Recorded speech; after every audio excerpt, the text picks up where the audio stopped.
Chapter 21. I said yes. I said I couldn't wait to see real ghosts. I said I was shivering because of the cold wind, not because I was scared. We made a plan to meet at midnight tomorrow, at the back of Hill House.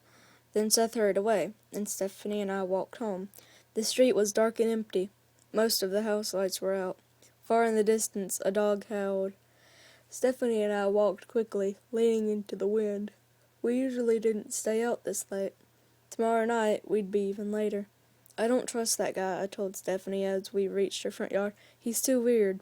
I expected her to agree, but she said, "You're just jealous, Dwayne." Huh? Me? Jealous? I couldn't believe she had said that. Why would I be jealous? Because Seth is so brave. Because he saw a ghost and we didn't. I shook my head. Do you believe that crazy story about a ghost sliding down the banister? I think he made it up. Well, Stephanie replied thoughtfully, we'll find out tomorrow night, won't we? Tomorrow night came too quickly. I had a math test in the afternoon. I don't think I did too well on it. I couldn't stop thinking about Seth and Hill House and ghosts. After dinner, Mom cornered me in the living room. She brushed back my hair and studied my face. Why do you look so tired? She asked. You have dark circles around your eyes. Maybe I'm part raccoon, I replied. That's what I always say when she tells me I have circles around my eyes. I think you should go to bed early tonight, Dad chimed in. Dad always thinks that everyone should go to bed early. So I went to my room at 9:30, but of course I didn't go to sleep. I read a book and listened to a tape on my Walkman and waited for Mom and Dad to go to bed and watched the clock. Mom and Dad are very heavy sleepers. You can pound and pound on their bedroom door, and they don't wake up. Once they slept through a hurricane. That's the truth. They didn't hear the tree that fell onto our house. Stephanie's parents are heavy sleepers, too. That's why it's so easy for the two of us to sneak out of our bedroom windows. That's why it's so easy for us to haunt our neighborhood at night. As the clock neared midnight, I wished we were going out on one of our usual hunting trips. I wished we were going to hide under Chrissy Jacobs' window and howl like wolves, and then toss rubber spiders into Ben Fuller's bed. But Stephanie had decided that was too boring. We needed excitement. We needed to go ghost hunting with a strange kid we'd never seen before. At 10 to 12, I pulled on my down coat and crept out of my bedroom window. Another cold, windy night. I felt sprinkles of frozen rain on my forehead, so I pulled up my hood. Stephanie was waiting for me at the bottom of her driveway. She had pulled her brown hair back in a ponytail. Her coat was open. She wore a heavy ski sweater underneath, pulled down over her jeans. She raised her head and let out a ghostly howl. A woo or something. Sorry. I clapped my hand over her open mouth. You'll wake up the whole block. She laughed and backed away from me. I'm a little excited, aren't you? She opened her mouth in another howl. The frozen rain pattered the ground. We hurried toward Hill House. The swirling wind scattered twigs and dead leaves as we walked. Most of the house lights had been turned off.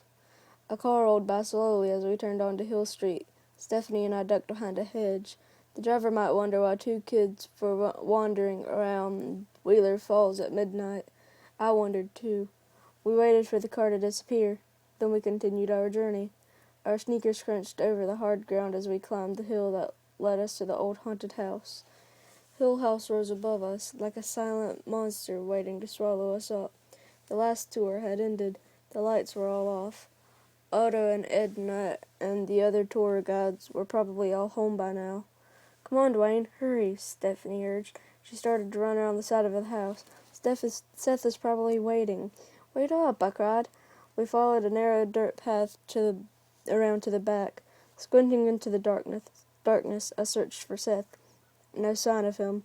The backyard was cluttered with equipment of all kinds. A row of rusted metal trash cans formed a fence along one wall. Another wooden ladder lay on its side in the tall weeds. Wooden cartons and barrels. I hate those things. So sorry. But it's... and cardboard boxes were strewn everywhere. A hand lawnmower was tilted against the house. it's so much darker back here, Stephanie stammered. Do you see, Seth? I can't see anything, I replied in a whisper. Maybe he changed his mind. Maybe he isn't coming. Stephanie started to reply, but a choked cry from the side of the house made us both jump. I turned to see Seth stagger into view. His blond hair was wild, flying around his face. His eyes bulged. His hands gripped his throat. The ghost, he cried, stumbling clumsily. The ghost, he got me. Then Seth collapsed at our feet and didn't move. 22. Nice try, Seth, I said calmly. Nice fall, Stephanie added. He raised his head slowly, staring up at us. I didn't fool you? No way, I replied. Stephanie rolled her eyes. That's joke number 1, she told Seth. Dwayne and I have pulled that one 1,000 times. Seth climbed to his feet and brushed off the front of his black turtleneck. He scowled, disappointed. Just trying to give you a little scare. You'll have to do better than that, I told him. Dwayne and I are experts at giving scares, Stephanie added. It's sort of our hobby. Seth straightened his hair with both hands. You two are weird, he murmured. I brushed cold raindrops off my eyebrows. Can we get inside? I asked impatiently. Seth led the way to the narrow door at the far side of the house. Did you two have any trouble sticking out? He asked, whispering. No trouble, Stephanie told him. Neither did I, he replied. He stepped up to the door and lifted the wooden latch. I took the tour again tonight, he whispered. Otto showed me some new things, some new rooms we can explore. Great, Stephanie exclaimed. Do you promise we'll see a real ghost? Seth turned back to her. A strange smile spread over his face. Promise, he said.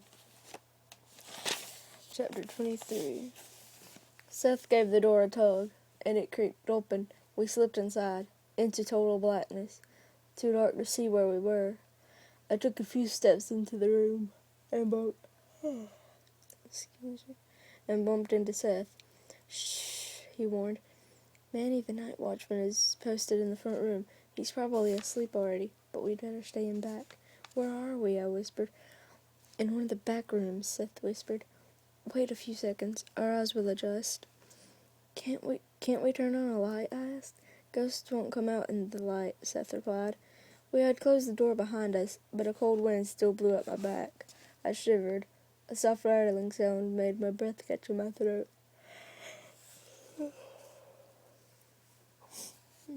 Was I starting to hear things? I pulled off my hood to hear better. Silence now. I think I know where we can find some candles, Seth whispered. You two wait here. Don't move. Don't worry, I stammered. I didn't plan to go anywhere until I could see. I heard Seth move away, making soft, scraping footsteps over the floor, keeping as quiet as he could. His footsteps faded into silence. Then I felt another rush of cold wind against the back of my neck. Oh, I cried out when I heard the rattling again, a gentle rattling, like the rattling of bones. Another cold gust of wind swept over me, a ghost's cold breath, I thought. My whole body shook as a chill ran down my back. I heard the rattling bones again, louder, a clattering sound, so close. I reached out in the thick blackness, tried to grab onto a log, or a table, or anything, but my hands grabbed on the air. I swallowed hard. Calm down, Dwayne, I ordered myself. I'm sorry. I'm tired. Somehow. Calm down, Dwayne, I ordered myself. Seth will be back in a moment with some candles. Then you'll see that everything is okay.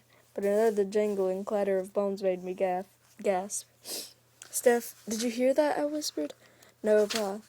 A cold wind tingled my neck. The bones rattled again. Steph, do you hear that noise too? Steph, I replied. Stephanie? Steph, I called. She was gone. 24. Panic time. My breaths came short and fast. My heart clattered louder than the skeleton bones. My whole body began to shake. Stephanie? Steph? Where are you? I choked out weakly. Then I saw the two yellow eyes moving toward me. The two glowing eyes floating silently, gleaming with evil, coming nearer, nearer. I froze. I couldn't move. I couldn't see anything but those two gleaming yellow eyes. Oh, I uttered a moan as they floated closer, and I could see them more clearly, see that they were candle flames. Two candle flames moving side by side. In the soft yellow light I saw Seth's face, and Stephanie's. They each carried a lighted candle in front of them. Stephanie, where were you? I cried in a choked whisper. I thought I went with Seth, she replied calmly. She could have told him. It's just rude. The orange glow from her candle washed over me. I guess Stephanie could see how panicked I was. I'm sorry, Dwayne, she said softly. I said I was going with Seth. I thought you heard me. Something is rattling, I stammered. Bones, I think. I keep feeling a hole in it, and I keep hearing... Seth handed me a candle. Light it, he instructed. We'll look around. See what's rattling. I took the candle and raised it to his, but my hand was shaking so badly it took me 5 tries to light the wick. Finally, the candle flamed to life. I gazed around in the flickering orange light.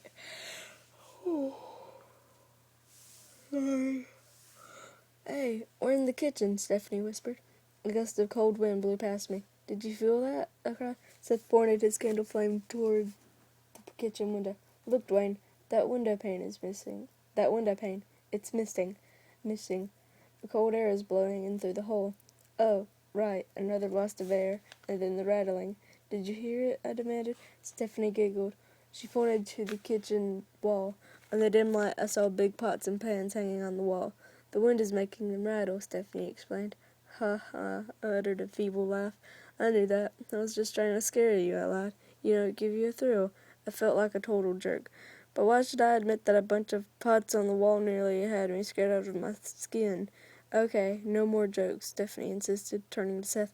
We want to see a real ghost. Follow me. I'll show you something that Otto told me about, Seth whispered. Holding his candle in front of him, he led the way across the kitchen to the wall beside the stove. He lowered his candle in front of a cabinet door.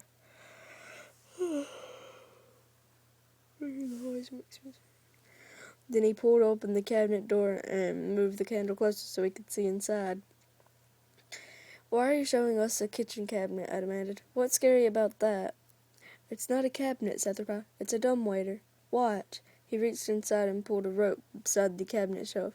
The shelf began to slide up. He raised the shelf, then lowered it. See, this dumbwaiter is like a little elevator. It was used to send food from the kitchen to the master bedroom upstairs.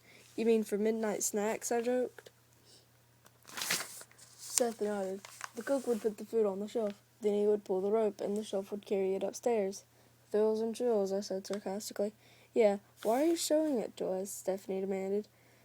Seth brought the candle up close to his face. Otto told me that this dumbwaiter is haunted. 120 years ago, things suddenly started to go wrong with it. Stephanie and I moved closer. I lowered my candle and examined the dumbwaiter cabinet. What went wrong? I asked. Well, Seth began softly. The cook would put food on the shelf and send it upstairs. But when the shelf reached the bedroom up there, the food was gone. Stephanie narrowed her eyes at Seth. It disappeared between the first and second floor? Seth nodded solemnly. His gray eyes glowed in the soft candlelight. This happened several times. When the shelf reached the second floor, it was empty. The food had vanished. Wow, I murmured. The cook became very frightened. Seth continued. He was afraid that the dumbwaiter had become haunted. He decided to stop using it, and he ordered everyone on his staff to never use the dumbwaiter again. And that's the end of the story? I asked. Seth shook his head. And then something horrible happened. Stephanie's mouth dropped open. What? What happened? Some kids were visiting the house. One of them was a boy named Jeremy. Jeremy was a real show-off and very athletic. When he saw the dumbwaiter, he decided it would be fun to ride it to the second floor. Oh, wow, Stephanie murmured. I felt a chill. I thought I could guess what was coming. So Jeremy squeezed onto the shelf, and one of the other kids pulled the rope. Suddenly, the rope caught. The kid couldn't get it to move up or down. Jeremy was stuck. The kid couldn't get it to move up or down. Jeremy was stuck somewhere between the floors. The other kids called up to him, Are you okay? But Jeremy didn't reply. They started to get very worried. They tugged and tugged, but couldn't move the rope. Then suddenly the shelf came crashing back down. And Jeremy was on it? I asked eagerly. And was Jeremy on it? I asked eagerly. Seth shook his head. There were 3 covered bowls on the shelf. The kids lifted the lid off the first bowl. Inside was Jeremy's heart, still beating. They opened the second bowl. Inside were Jeremy's eyes, still staring in horror. And they opened the third bowl and saw Jeremy's teeth, still chattering. 3 of us stood silent in the orange glow of candlelight.